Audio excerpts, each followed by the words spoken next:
If you want to be more efficient and effective while running your business with more inner peace, then working on the core of your issues instead of putting on a band-aid is vital. Welcome to the Business Brain Podcast. I'm your host, Esty Rapport, and here to help you improve your 28 cognitive functions, the 28 things that make up thinking. In each episode, we'll discuss a real-life challenge, why you might be struggling with it, and give you practical strategies so all areas of your life will improve. As a coach, the fact that Henry couldn't show up as his best self was really bothering him. With many open projects and various different types of clients, there was always something going on. With his brain fog, Henry just couldn't do his best work. He knew it, and now he felt he was letting his clients down in the process. While we didn't do any work directly related to brain fog, I had a feeling that by solving the root of the issue, it would go away. And go away it did. If you're experiencing something similar, I'm here to tell you, you do not have to struggle forever. In this episode 467 of the Business Brain Podcast, I'm going to share with you the exact steps of what you can do to have your own transformation. But first, do you ever wonder if getting through the day could be a bit easier? Tasks don't take as long, projects just happen smoothly. What if by the end of the day, you feel energized instead of drained? I'm here to tell you it's possible. In our NLP program, Optimize Your ADHD Brain, we work on solving the root cause of your challenges so that way they're never a challenge again. Learn more and apply at lifefixuniversity.com/OYB. While you are doing any task, you, without even realizing it, are using your 28 thinking skills. The thinking skills you need to use are strong. Doing the task is easy. If the thinking skills you need to use is weak, doing the task will be a challenge. The struggle that Henry had came from a weak thinking skill of categorizations.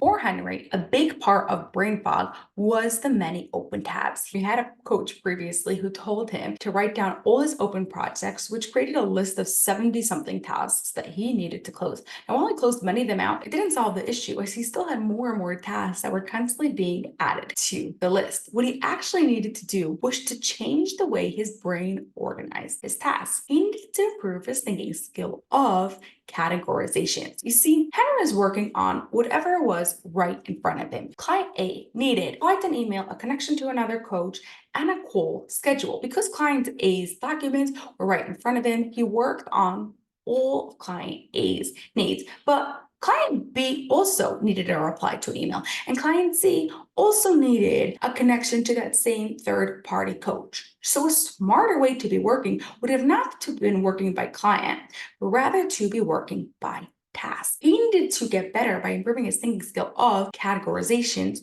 so organization could happen easily. I gave Henry a sheet full of animals and told him to put them into groups. Whatever his groups were, they needed to be on the same parameter, on the same level. For example, if he was sorting them by color, every group would have a different color, and he couldn't put two animals that looked like they should be living together in the same group because he was now categorizing them by color. Group the animals based on what sort of environment they needed to live in: desert, forest, ocean, swamps, etc. Once he was all finished, I asked him to take the same animals and categorize them in a different way using a different parameter. This time, Henry categorized them based on danger level. Once he was done that, I asked him to do it again. This time, he organized the animals based on how familiar they would be to children. Once categorizations happened easily, I asked Henry to look at all his tasks, or rather parts of his tasks, and see which parts could go together. Which tasks can you categorize together? Responding to all emails at the same time,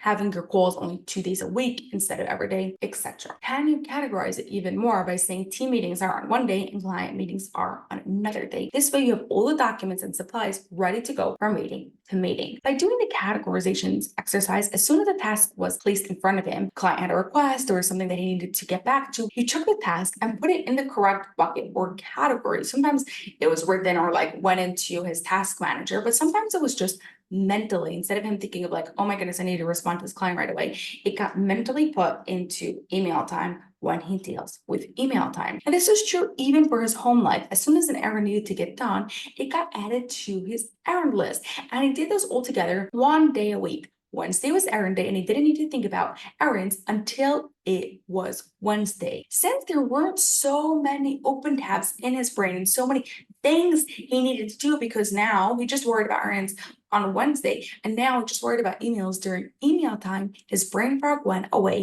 and he was able to come with full bandwidth to whatever task he was focusing on. If you are having brain fog, remember, it may be because of a different reason. You want to understand what the root cause of your issue is and solve the issue so that way it is no longer an issue.